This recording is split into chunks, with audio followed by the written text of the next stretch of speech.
First day వచ్చినప్పుడు ఈ ప్లేస్ని నేను సరిగా గుర్తుపట్టలేదు, కానీ ఇప్పుడు చూస్తుంటే నాకు ఈ ప్లేస్ ఏంటో గుర్తొచ్చింది. 4 months బ్యాక్ ఎర్లీ మార్నింగ్ 4 o'clockకి నేను ఈ ప్లేస్ మొత్తం పిచ్చి దానిలా తిరిగాను. ఏడ్చుకుంటూ. నా ఏడుపు కుక్కలు కూడా వినుంటాయి, ఎందుకంటే అవి నా వెనకే తిరిగాయి కాబట్టి. ఆ రోజు ఆల్మోస్ట్ ఆశలన్నీ వదిలేసుకున్నాను. ఇంకా దొరకడేమో అనుకున్నాను, కానీ వాడు దొరికేశాడు. ఈరోజు ఇంకా నేను వాడు బ్రతికే ఉన్నాము అంటే ఆ రోజు దేవుడు వాడిని ఎన్నిసార్లు కాపాడాడో నాకు మాత్రమే తెలుసు. సింహాల్లా తిరిగే కుక్కల చేతిలో నుంచి కాపాడాడు దేవుడు. ఆటిజం కిడ్స్ ఉన్న పేరెంట్స్కి నాదొక విన్నపం. ఒక్కోసారి తెలియకుండానో అనుకోకుండానో ఈ పిల్లలు తప్పిపోతే దొరకటం చాలా కష్టం. కొంతమంది పిల్లలు ఇలా సందేశ్ లాగా ఎక్కడో ఆడుకుందామనో, వాళ్ళకి నచ్చిన ప్లేస్కు వెళ్దామనో, లేకపోతే ఏమన్నా తినడానికి అని పారిపోతూ ఉంటారు. వాళ్ళు ఒక్కోసారి రైట్ వేలో వెళ్ళి మంచి మనుషుల చేతిలో దొరికితే ఖచ్చితంగా దొరుకుతారు. కొంతమంది చూసి చూడనట్టు మనకెందుకులే అని పసిపిల్లల్ని చూసినా కూడా పట్టించుకోరు. తెలిసిన వాళ్ళు కూడా, అంటే ఈ బాబు ఎవరో తెలిసిన వాళ్ళు కూడా మనకెందుకులే, మనకేం పట్టిందిలే అని పట్టించుకోరు. నేను ఒక విషయం చెప్పనా, ఈ పిల్లల్ని కొంతమంది కనీసం మనుషుల్లా కూడా చూడరు. నేను అలాంటి వాళ్ళని 100 మందిని చూశాను. రియాలిటీలో నేను చూశాను.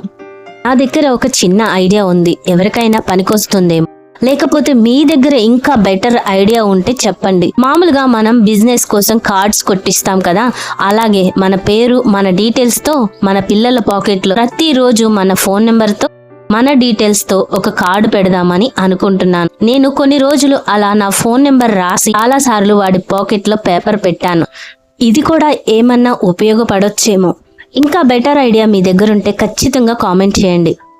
సెకండ్ డే పోస్ట్ ఆఫీస్ కోసం వెళ్ళినప్పుడు వాళ్ళు మా దగ్గర పని కాదు, రెండో చోటుకి వెళ్ళమన్నారు కదా, ఇది మరొక పోస్ట్ ఆఫీస్ వెతకడం అన్నమాట. అరే కాలిది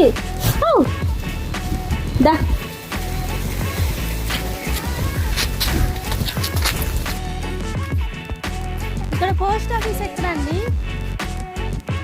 చిత్రం ఏంటంటే ఆ పోస్ట్ ఆఫీసు ఎక్కడో ఎవరిని అడిగినా చెప్పట్లేదు.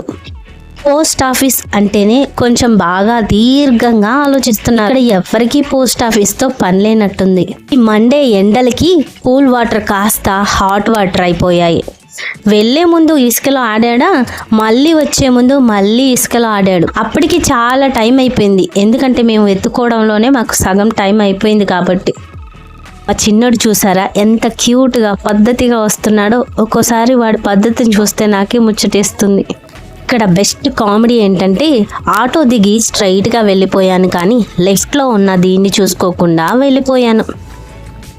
ఆ వాడు ఇంత మంచోడైపోయాడేంటా అనిపిస్తుంటుంది ఈ వీడియో చూసినప్పుడల్లా. జస్ట్ 5 minutes గ్యాప్ ఇచ్చాడంతే, ఆ తర్వాత వేరంగం చూపించాడు. ఆ పోస్ట్ ఆఫీస్లో వాళ్ళు ఆ పనులన్నీ మానేసి మా పని చేసేటట్టు చేస్తాడు వీడు. వాయమ్మో, బాగానే ఆలోచనలో పడ్డాడే, బాగా థింకింగ్ చేస్తున్నట్టున్నాడు. ఎక్కడో కొత్త ప్లేస్కు మళ్ళీ తెచ్చిందే ఏంటి అని. ఆఫ్టర్ 5 minutes సిచ్యువేషన్ మొత్తం మా సందేశ్ చేతికి వచ్చింది. వాడు ఏం చెప్తే అది చేయాలి. మొత్తానికి మేము వచ్చిన పని కొన్ని గంటల్లో ముగిసింది. ఇదేనండి మండే ఎండల్లో నా ఆటిజం కిడ్తో నేను చేసిన మరొక ప్రయాణం. ఈ వీడియో మీద మీ కామెంట్ ఏందో ఖచ్చితంగా చేయండి. నేను నా వీడియోస్ ద్వారా ఆటిజం కిడ్తో లైఫ్ జర్నీ ఎలా ఉంటుంది, అంటే సింగిల్గా ఉంటే ఎలా ఉంటుంది అని షేర్ చేసుకుంటూ ఉంటాను. మా వీడియోస్ మీకు నచ్చినట్లయితే సబ్స్క్రైబ్ చేసి సపోర్ట్ చేయండి. అలాగే ఈ వీడియోకి లైక్, కామెంట్ చేయడం మర్చిపోకండి. సరే అండి, ఉంటా మరి. మరొక మంచి వీడియోతో మీ ముందుకు వస్తాను.